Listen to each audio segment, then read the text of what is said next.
Well, welcome back to the channel. Jonathan, again, thanks for coming back. Hello.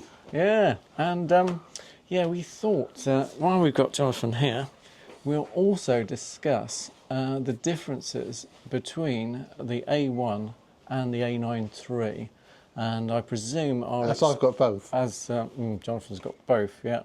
And I've only got the A1, and at this stage, I have no intentions of buying the A9III. And I've got to persuade Mark in the next few minutes. At another £6,500. And indeed, I presume you guys at home have not got the choice of buying two camera bodies at £6,500 each. So perhaps our discussion here today will give you an inkling as to which one you should go for. My excuse, of course, is I need both when I'm on safari in Africa because I can't change lenses Yep. while I'm on drives. Yeah, or in bear country. Yes. Yellowstone. Yes. Yeah. Blimey, Jonathan gets around. So Jonathan is the man to ask about the A9III, because I presume you've had it a similar length of time as the 300mm, because they came out at the same time. I actually got it a couple of weeks after the 300mm. I didn't order on day one as I did the 300mm because I wasn't 100% convinced if I was going to get it or not.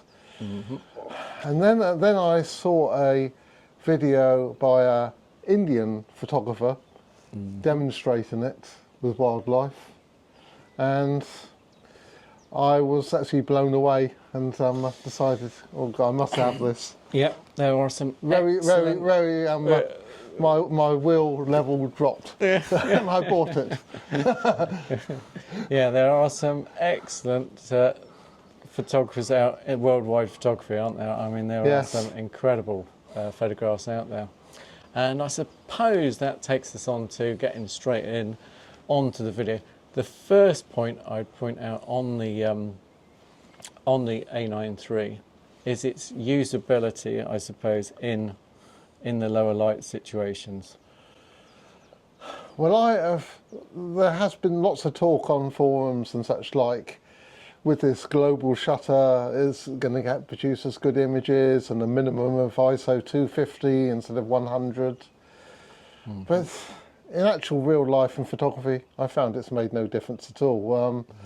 I have shot with the A9III at up to 16,000, ISO 16,000, and have still got an image that I can easily denoise with Lightroom and get a usable image. Yep, yep. Yes, now I don't think, and also I think it depends where you're photographing. If you've been photographing like Camilla and I have in the UK for the last 3 months, you need every ounce of light into that sensor going. And indeed, Jonathan has been abroad in very good lighting conditions. In Africa, in Yellowstone, and other places. I mean, I presume, yes, I suppose there are a few clouds around, but is it largely sunny? It's sunny, but you'd have low light early in the morning because the best time to be photographing is at sunrise. So I was taking right from first sunrise. But So, I think if so that's how we get up to high ISO levels. But I'm summing up that position really. If you're a sort of Mark Smith, Osprey photography in superb light, the A9III is probably a game changer over the A1. As far as the ISO levels and all, like I say, I don't see any great difference. That's not a problem. My biggest concern originally buying the A9III was the 24 megapixel sensor against the 50 megapixels of the A1. That having a sensor less than half the size. Right, yeah, coming on to croppability, which, let's face it, all wildlife photographers crop to some extent, some more than other, and I've seen some winning images which have been cropped to death, but they've still won. So yes, as wildlife photographers we do crop, and 50 megapixels as opposed to 24. That 24, that was a big concern. It's certainly a big concern if you want to be entering photo contests, which often have restrictions on how small the image can be, and therefore prevent you from cropping.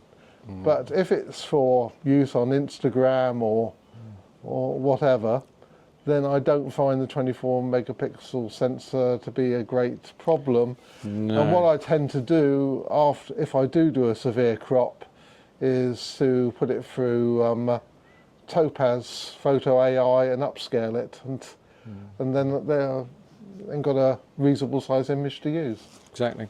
And the dynamic range, I believe it's similar to the A9 II, and that was pretty good. Even though The dynamic range has been no problems. I've found no problems at all. Yes, they've tweaked the sensor somehow, haven't they? They have done. And it's already had a software update which has improved it still further. The A9III.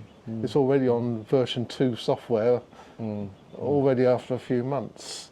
Right. Yeah. So that's the. I suppose those are the principal concerns about the A9III out of the way. That was why I hesitated was the 24 megapixel sensor. Yeah. And the money, of course. And the money, of course. Yeah. Yeah. We're holding back on Camilla and I. But I did previously have an A7R5, and I actually traded that in for the A9III. Yeah, well, that was my original thought on Camilla and I was going to trade the A1 in for super speed A9III, but I've hesitated because I still really like the A1 as opposed to getting used to another new camera, for example, to start with, and then of course in the hope that the A1 II comes out, 2025 or whatever. Hopefully early next year.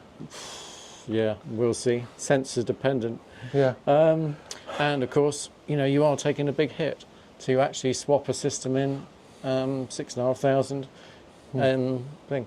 But the advantage is, I suppose, also you can get a second-hand Sony A1 now. They are on WEX, but they're still £5,500, £6,000. I would. The A1 is still a great camera. I still enjoy using my camera, and for lots of applications, it's still probably the best. Yeah, it's still probably the flagship. But at this stage, where we're probably less than a year from an A1 Mark II coming out, I wouldn't buy a new A1 at this stage.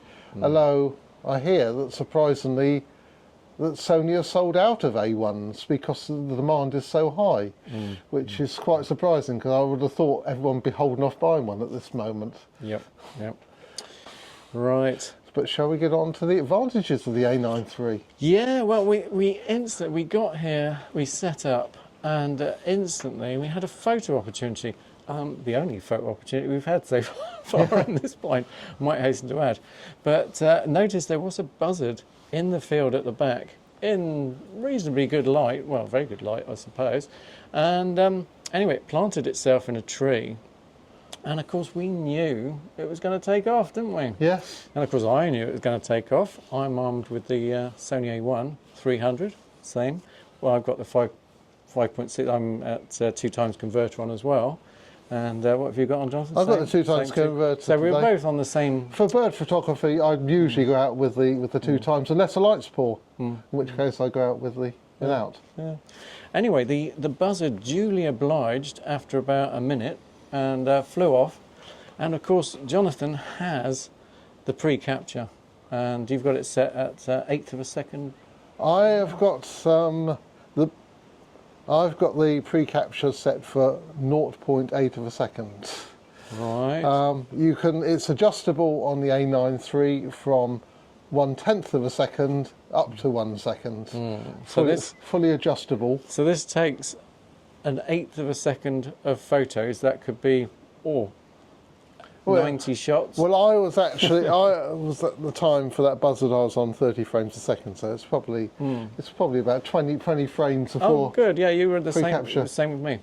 Anyway, the result was We've both got perfectly sharp images of the buzzard taking off, I believe. And but Jonathan got it from the moment it left the branch. You've got every wing beat from the moment it left the branch, whereas on Camilla and I, we've just reacted quick enough as it's taken off. We haven't done badly actually, because we've been at this a while. we haven't done too badly. You've got to anticipate. Yeah, I'll show you mine, because just imagine Jonathan's got every one, from leaving the branch, whereas I've got a sequence of about 10, I suppose, by the time I've reacted. So that's the difference, particularly for bird photography. For me, the pre-capture, the big advantage of the pre-capture is particularly with small birds, where they move so fast that, well, my reactions are not good enough to catch them. There's no way I can capture a kingfisher leaving a branch. By the time I've realised it's leaving the branch, it's gone. Often away, yeah. But with the pre-capture, no problem at all. Amazing. Yeah, you just don't miss. You've got that. But just long as you got it in frame and in focus before it takes off, you've got it. Yeah, you could have it locked on a focus position that's not in focus. That's the only way, but that would be it's photographer's error, not the camera itself. So to me, the number one advantage of the A9III is the pre-capture. It enables the capture of photos which you just miss otherwise. Yep. So that's that one, and then of course you come on to frame rate, which is another key improvement. Frame rate, well, you can select whatever you want. I've got it on my high. It's currently on high, which is I've got set to 30 frames a second. And I've got high plus set to 60 frames a second, and then I can press the C5 button on the front to put it into 120 frames a second.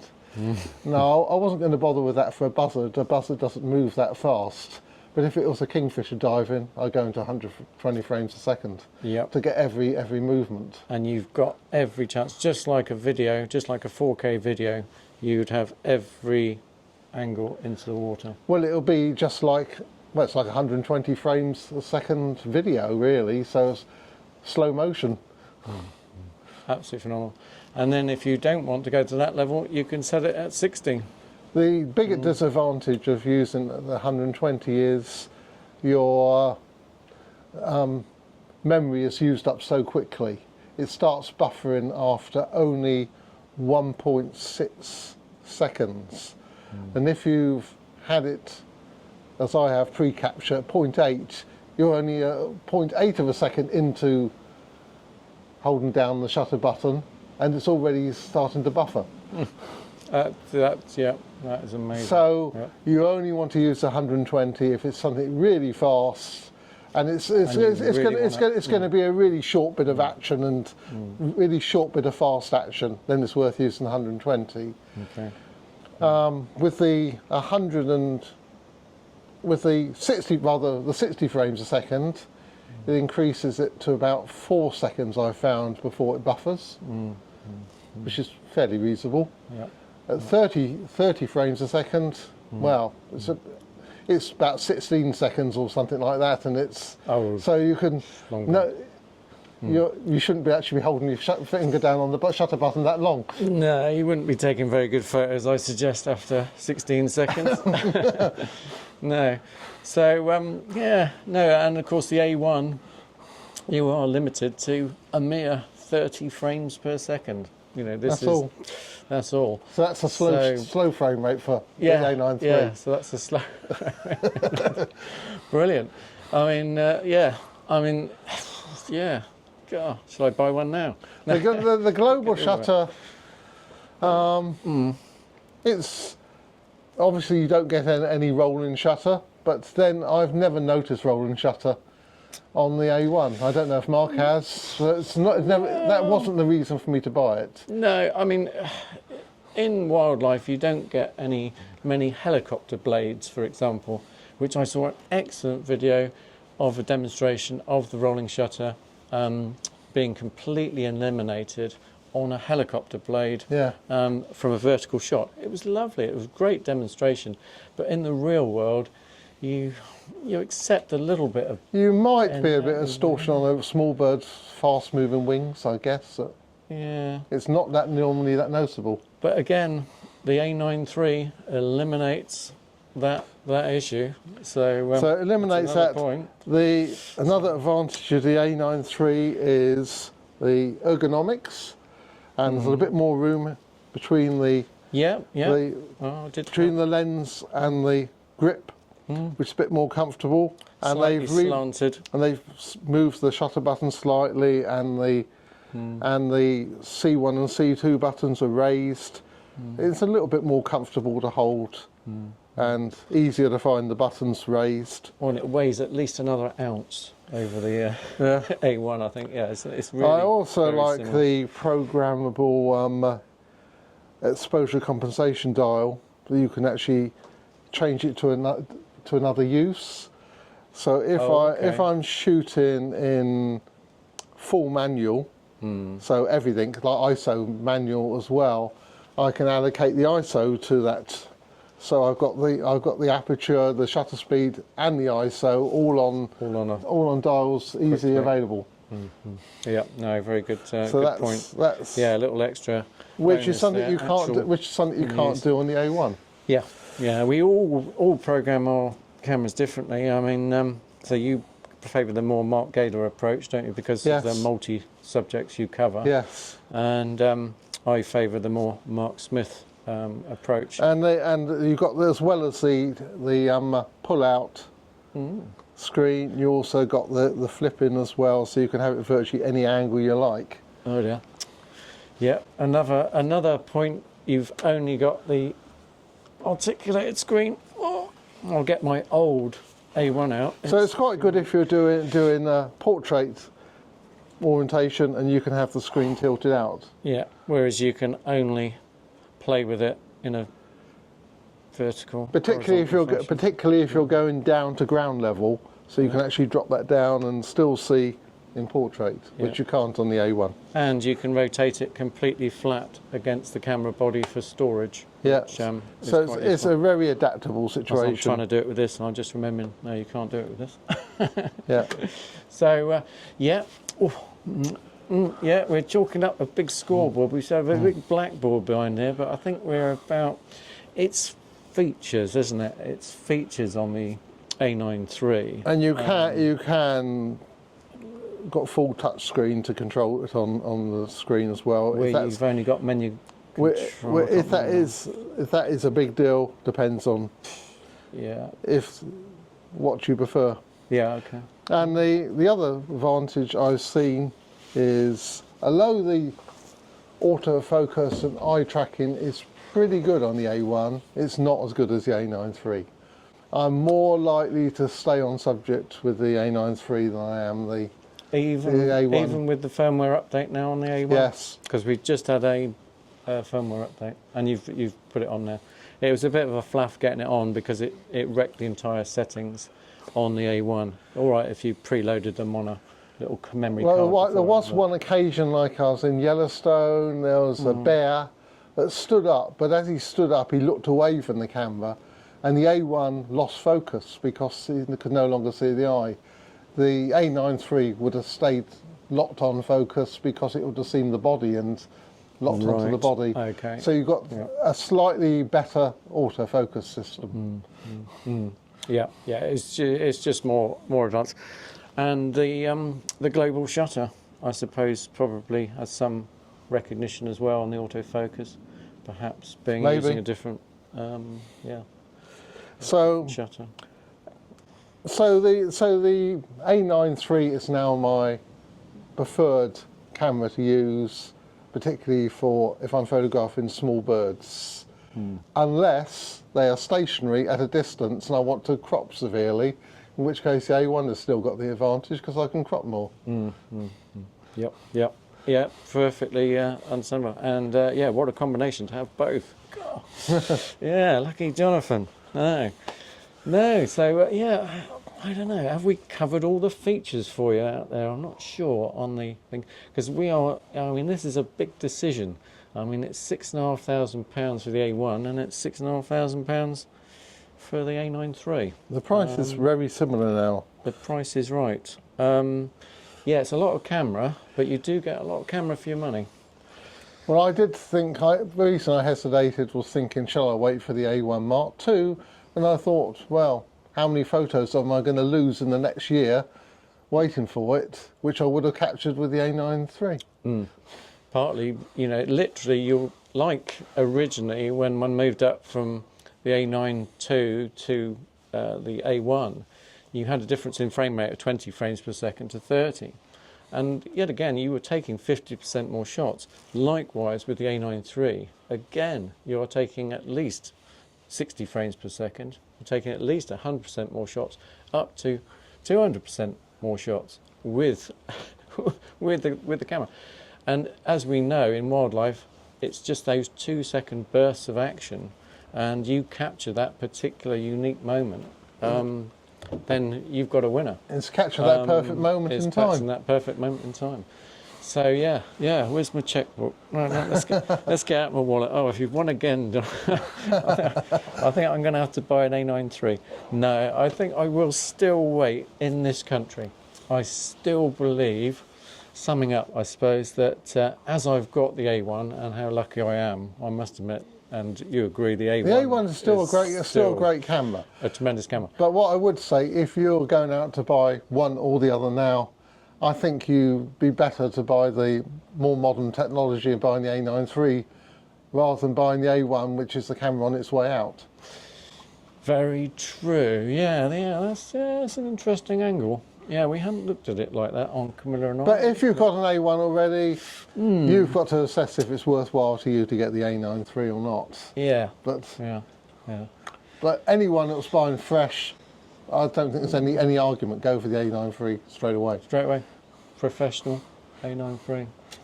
Yeah, interesting.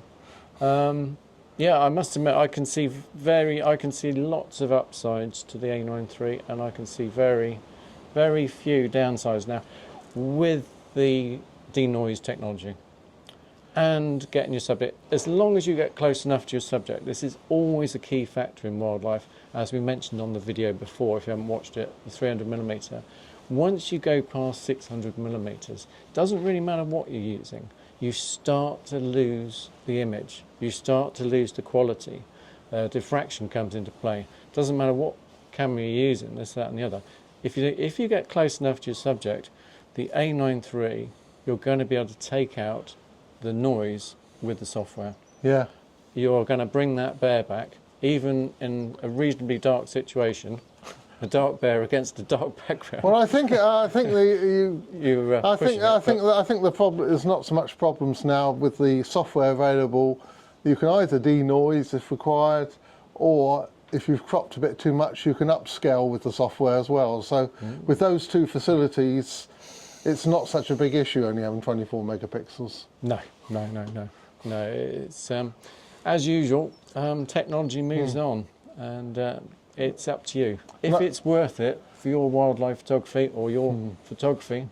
You will pay the money for it. And I've come to the conclusion that the quality of the glass is more important than the number of megapixels of the sensor. Yeah, and I've been even more convinced of that since having the 300mm. Yes. Yeah, that combination they brought out at the same time, probably for the Olympics, but it's a killer combination. It is unbelievable and so lightweight. I mean, the Nikon equivalent of the 300 f2.8 is like 3 kilos, isn't it? It's almost, it weighs a lot. The Canon as well, it's really heavy. It's really heavy. And the one's got a lovely feature. You can flop in a teleconverter automatically or something. But yeah, I mean, Arnold Schwarzenegger, this is just... But you've got a combination that's maybe 2 kilos, the camera and the lens together, and you can carry this all day. no problem. No problem. Just with a small strap on. Unbelievable. Yeah. So there we have it. I mean, the decision is yours at the end of the day. You know, it's your budget, this, that and the other. Obviously, we are talking high-end gear here on Camilla and I, and we're lucky to have Jonathan along today to discuss both cameras. Well, I'm lucky to have both. Yeah, because normally you just get one opinion, and that's Camilla and I, and let's face it, we can't cover everything. So thanks, Jonathan, for coming along today. You're very welcome. And really, you know, nailing down, and I hope this has been to some help to you high-end users out there. And yeah, we've given a back and forth of the two cameras to the covered all the bases. And I'll keep a lookout on the comments on the video, and if anyone's got any questions on the A9III, post them there and I'll answer them if I can. Yeah, don't bother Camilla and I. Send them but yeah, just leave them on the comments, that'd be great. Anyway, thanks for watching. Bit of a long one as usual, but it's worth watching. It's an expensive topic. You don't want to get it wrong. No. Have a good one. Right, bye. Bye. Brilliant. Okay, thanks. Yeah, thanks, Jonathan. That's great. Oh, better not delete it. Oh.